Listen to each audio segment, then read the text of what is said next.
memperbanyak istighfar, secara khusus masalah istighfar.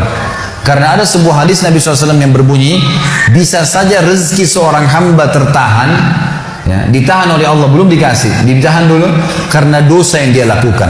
Karena dosa yang dia lakukan. Jadi dosa itu bisa menahan. Bisa saja kita mau coba masuk proyek gagal, coba istighfar kepada Allah SWT. Kan? Jadi memang ada dosa yang mengganjal, intinya begitu. Pernah ada 3 orang datang kepada Hasan Basri rahimahullah, seorang ulama tabi'in yang masyhur. Datang 3 orang ini, dan Hasan Basri ini juga terkenal dengan kesolehannya. Kalau ngomong selalu surga, neraka, rahmat dan taubat dan azab. Itu saja berputar perkataannya Hasan Basri rahimahullah. Jadi orang sering datang ke rumahnya minta nasihat.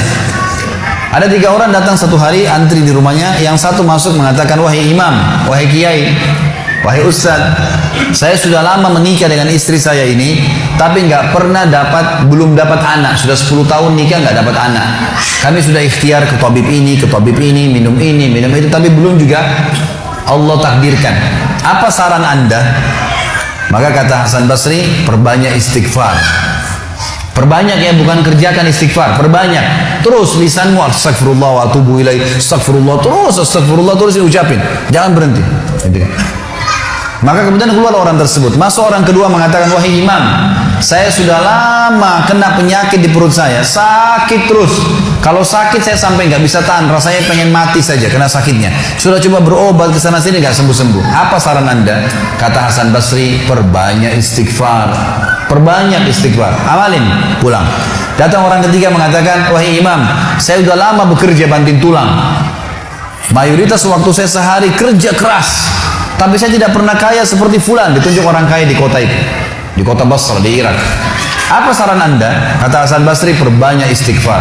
Pulanglah 3 orang ini. Lalu kemudian istri Hasan Basri bertanya, wahai suamiku, ketiga orang ini tadi butuh, satu mungkin dikasih modal, mungkin satu ditunjukkan tabib yang tepat, mungkin obat. Kenapa Anda cuma suruh istighfar saja? Kenapa nggak istighfar diikutin dengan yang lainnya? Dikasih modal, dikasih obat.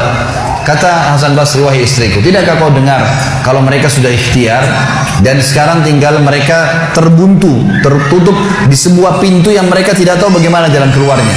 Maka saya mengingat firman Allah dalam surah Nuh. Surah Nuh ini surah nomor 71, ya. Ayatnya ayat 10 sampai ayat 12. Nabi Nuh alaihissalam berkata kepada kaumnya tentang istighfar.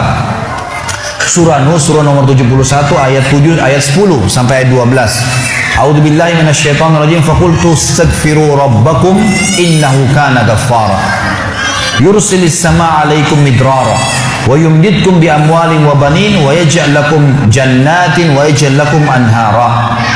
Kata Nabi, kata Allah Subhanahu wa taala, Nuh berkata kepada kaumnya, istighfarlah, minta taubatlah kepada Tuhan kalian, sesungguhnya Dia Maha menerima taubat hamba-hambanya. Manfaatnya Dia akan menurunkan untuk kalian dari langit midrara. Midrar, kata para ulama tafsir, bisa berarti hujan yang lebat, bisa berarti rezeki yang non-stop, terus dikasih sama Allah bertubi-tubi. Dan dengan istighfar Allah akan memperbanyak harta dan keturunan kalian, dan Allah akan jadikan kebun-kebun kalian lebat, dan Allah akan suburkan juga seluruh sungai-sungai kalian. Jadi di sini manfaat daripada istighfar. Ada kisah yang lain teman-teman sekalian, kisah Imam Ahmad rahimahullah. Imam Ahmad rahimahullah dari 4 mazhab tadi, Abu Hanifah, Malik, Syafi'i dan Ahmad. Ahmad bin Hanbal muridnya Imam Syafi'i.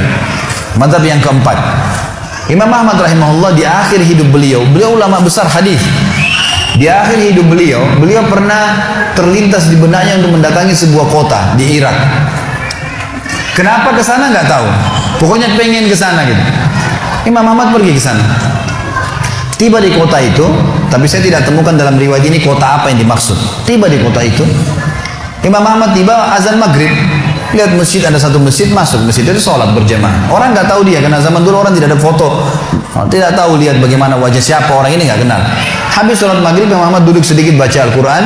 Azan isya dia ikut sholat. Selesai isya, Imam Ahmad pergi ke pojok masjid, mau geletak tidur. Marbot masjidnya datang, dekatin. Wahai syekh, syekh ini dalam bahasa Arab 3 artinya. Bisa satu dari 3. Bisa orang tua, syekh. Bisa orang alim, bisa orang kaya. Jadi tidak selamanya kalau antum dipanggil di Saudi syekh dianggap orang alim. Bisa saja orang tua, gitu kan. Dipanggil, hai Syekh, orang tua maksudnya. Ngapain anda di sini? Kata Imam Ahmad, saya musafir, nggak kenal orang siapapun di kota ini. Besok pagi saya mau pergi, nggak ada tempat nginap, saya mau nginap di sini. Karena zaman dulu nggak ada penginapan-penginapan kayak kita sekarang, banyak hotel segala gitu. Kata marbotnya nggak bisa, masjid nggak boleh tidur. Kata Imam Ahmad, saya didorong-dorong keluar dari masjid. Orang ini nggak tahu kalau ini Imam Ahmad, kalau tahu mungkin diundang ke rumahnya. Tapi ini marbot, masya Allah, istiqamah nih gitu. Keluar dari masjid, ditutup pintu masjid sama dia. Imam Ahmad lihat orang yang sudah pergi, Imam Ahmad lihat ada teras masjid, tidur di teras masjid. Balik lagi marbotnya. Wahai Syekh, ngapain sini? Musafir, mau tidur, nggak ada tempat nginap. Nggak bisa Syekh. Teras pun nggak boleh, peraturan. Ini saya bilang tadi istiqomah luar biasa. Imam Ahmad bilang, saya didorong-dorong ke jalanan. Dorong ke jalanan. Waktu saya lagi didorong ke jalanan, ternyata masjid bersebelahan dengan kios penjual roti. Ada satu orang penjual roti di sebelah masjid. Lalu dia mengatakan, Syekh, dipanggil Imam Ahmad, silakan ke tempat saya. Imam Ahmad pun datang. Dia bilang, saya punya rumah tidak jauh dari sini, ini kios saya, ada ruangan tempat tidur saya. Silakan anda pakai nginap, besok anda mau pulang silakan. Kata Imam Ahmad menceritakan tentang keadaan dia dengan penjual roti ini. Dia bilang, ada satu perilaku penjual roti ini yang unik. Imam Ahmad tertarik dengan itu.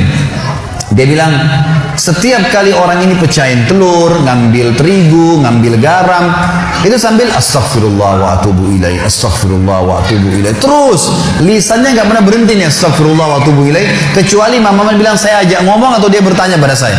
Kalau berhenti, istighfar lagi. Selalu begini. Kata Imam Ahmad, saya bertanya, sudah berapa lama kau amalkan nih? Orang itu bilang, sudah lama, dari saya masih bujang. Kebetulan orang ini sudah tua, seumur sama Imam Ahmad, sudah mendekati 60 tahun lebih gitu. Baik, dia bilang, sudah lama dari saya masih bujang. Kata Imam Ahmad, ma samaratu istighfarik, apa manfaatnya istighfarmu? Apa yang kau dapatkan dengan istighfar yang sebanyak ini? Kata dia, tidak ada apapun yang saya minta kepada Allah kecuali diijabah. Apa saja saya minta Allah kasih, tinggal satu yang belum Allah kasih. Kata Imam Ahmad, apa itu? Dia bilang, saya minta dipertemukan sama Imam Ahmad. Loh ya, kisah nyata. Imam Ahmad mengatakan, Allahu Akbar, istighfarmu lah yang membuat saya datang ke kota ini, tidak tahu kenapa. Istighfarmu yang membuat marbot masjid mendorong-dorong saya keluar masjid. Istighfarmu yang mendatangkan saya ke tempat ini, tempat praktekmu, ke rumahmu. Karena saya adalah Ahmad bin Hanbal. Saya adalah Ahmad ibn Hanbal. Bagaimana istighfar teman-teman sekalian mendatangkan rezeki yang luar biasa. Permintaan apapun didatangkan. Seorang alim ulama biasa didatangin, ini malah didatangkan sama Allah ke tempat orang ini karena istighfarnya. Dari memperbanyak istighfar manfaatnya sangat besar. Hadis Bukhari kata Nabi SAW, siapa yang mulazamah selalu istighfar, Allah akan jadikan jalan keluar dari masalahnya dan Allah akan berikan rezeki dari tempat tidak disangka-sangka.